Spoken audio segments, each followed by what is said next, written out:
সারজিৎ ভাই বলে বলে তুমি আমার সাথে হাঁটতে হাঁটতে কথা বলো, আমার সময় নাই তোমার সাথে যে 2 মিনিট বসে কথা বলবো সেই কথা বলাটার সময় নাই। ঠিক আছে, তুমি তো সুস্থ, তুমি হাঁটতে হাঁটতে কথা বলো।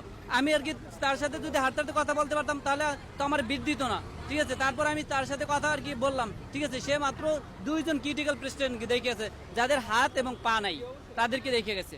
এখন পড়ে আছে তাদের কি হবে? যেমন আমার এখন একটা বুলেট আছে পায়ে, যেটা কাটলে পা কেটে যাবে, বা এমন আছে আমি মারা যেতেও পারি। সো সে আমাকে 20,000 টাকা দিয়ে কি আমাকে ভিক্ষে দিয়ে চলে গেল? আমি কি তার কাছে ভিক্ষে চাইছি 20,000? আমার ভবিষ্যতের লাইফটা কি?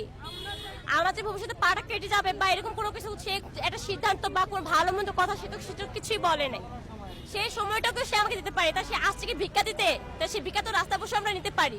তো তার কাছে কেন আমরা সাহায্য চাবো? সরকারের কাছে কেন আমরা অনুরোধ করবো? আমাদের জন্য, আমাদের এত কিছুর জন্য আমরা কিসের জন্য করলাম?